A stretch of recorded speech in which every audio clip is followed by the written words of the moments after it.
AWE TV, and I am with Lawrence Gasman. Lawrence, welcome to our show. How are you doing? I'm fine. Thank you for inviting me.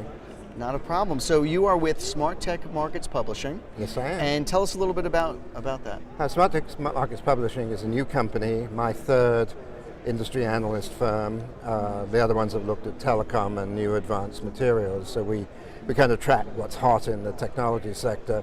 This one is looking at, I think I'm calling it bits and atoms markets, of which one is obviously augmented reality. We're also looking at new forms of manufacturing that involve computer control or digital control of manufacturing. So 3D printing, which came up in one of the sessions yesterday, is another one of our areas. But I'm here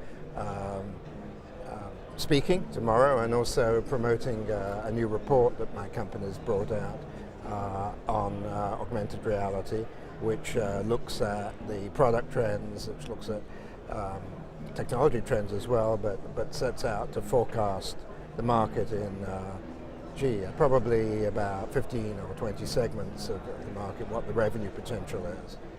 Really? And were there any key findings that you can share with us? Yeah, I think the key finding, which is probably not that surprising, is that the revenues at the moment are really quite small. And we also think that it's probably one of those businesses that people are going to have to struggle along in for maybe as long as 5 years. The revenues just aren't out there as yet. And once that happens, we expect things to take off rather fast. I was interested in some of the keynotes this morning because they kind of confirmed what we were seeing when we crunched the numbers. For the last 30 years, my companies have looked at technology patterns, the way that technology evolves from a commercial perspective, and so we applied that to our forecast, and that's what we got. After that, the numbers start to increase considerably, and it becomes a very profitable and interesting business in a number of different ways. So based on what your company does, I mean, this is really important because you're like an affirmation to where this is really moving. Because, you know, when we heard from the keynote early today, Tommy basically, you know, he went out there with his predictions on where this is going. And to have 1 billion AR users and beyond by the year 2020, and it seemed like he was very confident when he was making that prediction. You know, he made the statement last year, but he seems more and more confident. Here, you know, you do the real number crunching, and you're seeing that this might... Well, what we did was we really broke everything up into little bits. You know, we looked at retail, you know, kind of the QR code of it. We looked at retail in terms of trying on clothing. At the moment it's mostly glasses, but potentially it could be a lot of other things, and really tried to assess how useful some of this is, because typically when a technology is taking off for the first time, some of the stuff is, you know, oh wow, but you'd never actually pay for it. Right.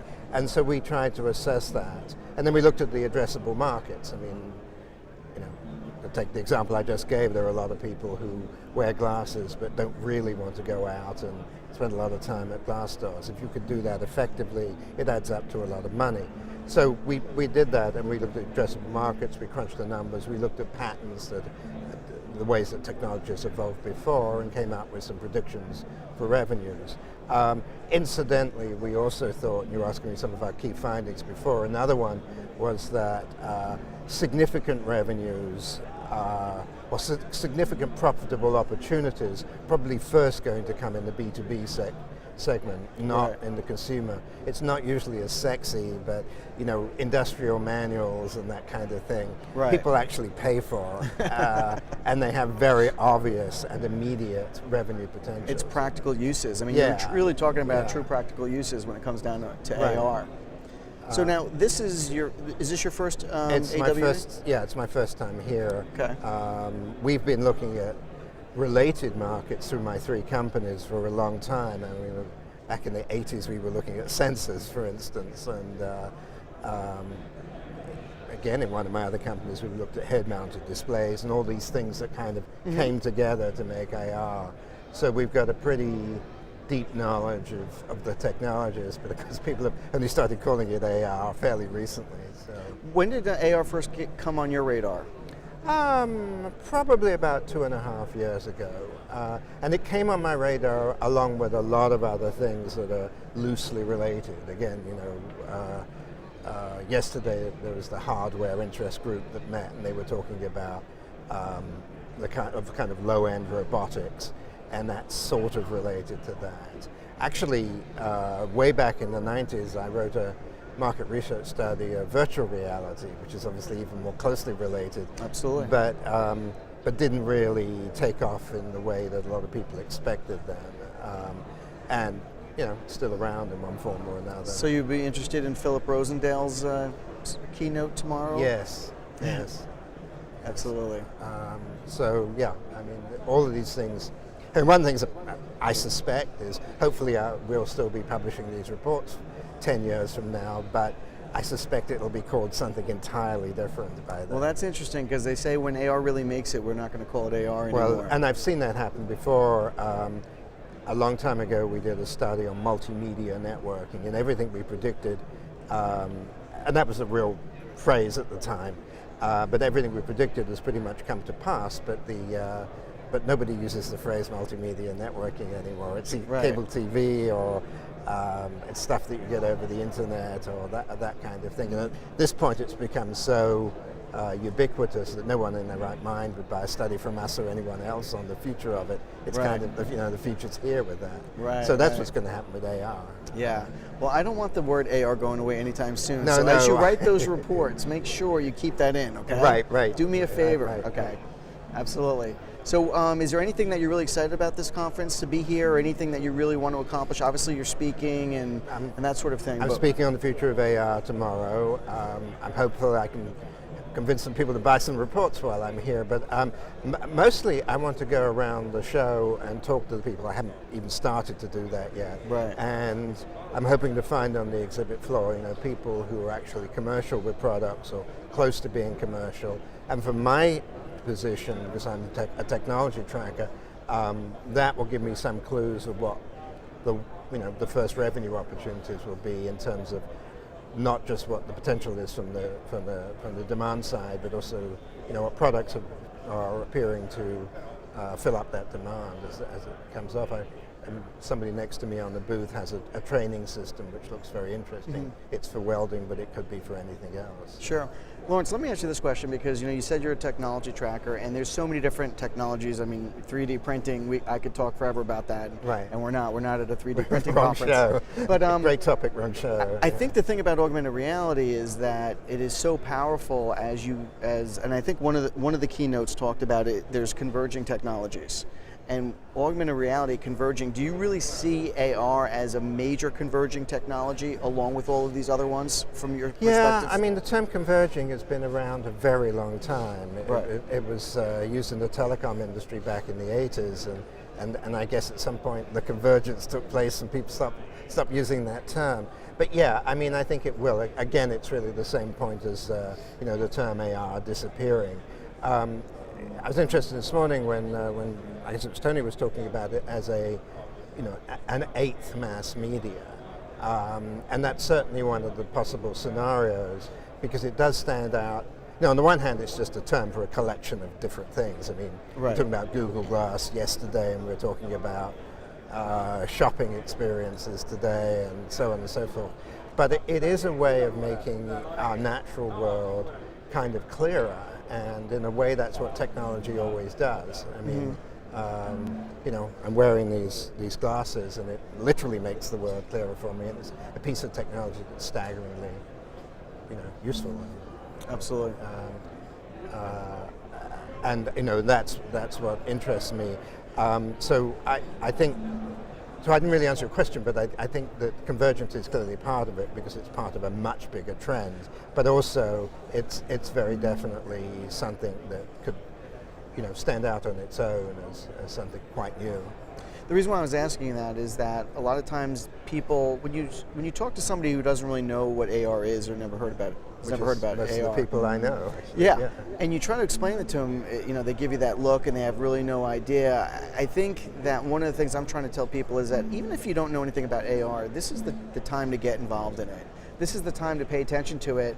And believe me, I would love to know all of the stock tips that you do, by the way, on the side We note? don't really do stock tips. I'm just kidding. It's, that's a good point because we do technology analysis, and I think we do it very well. Yeah. One thing you have to look at when you're looking at stock tips is also the management of the particular companies. Certainly over the years I've been tracking technology, you see good technologies disappear because people haven't a clue how to manage their companies. It's called embezzlement. Well, yeah, absolutely. Sometimes, but sometimes it's just sad.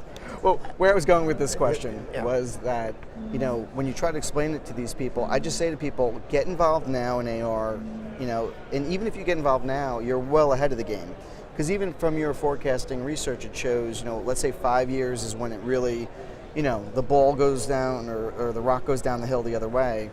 I just see this to it'd be a game changer at some point, and from what your reports say, I mean, it's going to really take off at some point in 5 years and maybe more. And I know there's a lot more in the research. For small businesses, there's money to be made now. But if you think you're going to start this year and 5 years from now, you're going to be Microsoft, the next Right. wave of Microsofts and Cisco's and all those companies. That really isn't going to happen. Right. But the people who are going to build those new companies are probably, I might be looking at one right now. For people who are looking for the next big business to invest in, they probably need to wait a couple of years before they make those big investments. For the people who are starting off their careers or have the resources, and that can mean, in a sense, lack of resources because they don't need that much, and are willing to wait it out. I ended up, my first business was in telecom simply because that was the super hot topic at the time, Right. but there wasn't very much money to be made in it. Right. And then there was. Right. I built my... Now I had a question, so somebody might say, Lawrence, why should I buy your forecasting report? Or, I'm a medium-sized business or a small business. How is that really going to help me?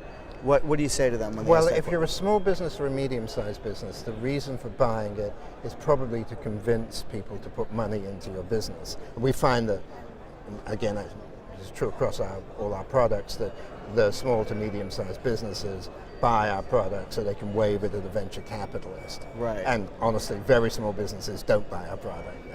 It's the medium-sized one.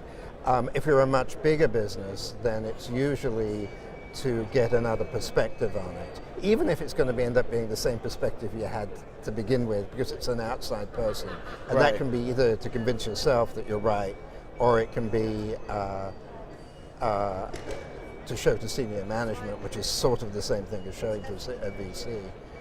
And just to pick up ideas. We're in the ideas business, we're in the commentary and opinion business. And also, too, if a venture capitalist is going to invest this much money into something, they want to make sure that the research shows that this is a smart investment, too. That's certainly true, although in terms of our customers, we see a lot of, a lot of people who buy us are in reports in the investment community tend to be investment banks and, private capital type of businesses rather than small venture capital firms, just the way it structures out. Partly because they expect people who are searching for their money to buy those sort of research. Right. Because then they can point and say, you see, SmarTech Publishing says that it's going to be a gazillion dollars in 2 years. We don't, by the way. So, there's obviously a PR aspect to all of that, but we like to think that we've given a good argument why it will be X and not Y. Right. And we try to be realistic in our numbers. So. Absolutely. So what are some ways that people can get in touch with SmarTech and learn about where your reports are? Well, they can go on our website, it's the obvious place to go, and that's www.smarttechpublishing.com. And SmarTech has got only one T in it, just to be cool. And Okay. you'll see that report and several other reports. Or they can get in touch with me, and my name is Lawrence with a W at SmarTechPublishing.com. Or at least that's my name, that's my email. And SmarTech is SmarTech. Publishing.com. Gotcha. Okay, super. Well, listen, thanks for taking Thank some you for time. inviting me. I really appreciate it. Absolutely. Nice to meet you. Okay, thank you. Okay, thanks Bye-bye. so much. Thanks.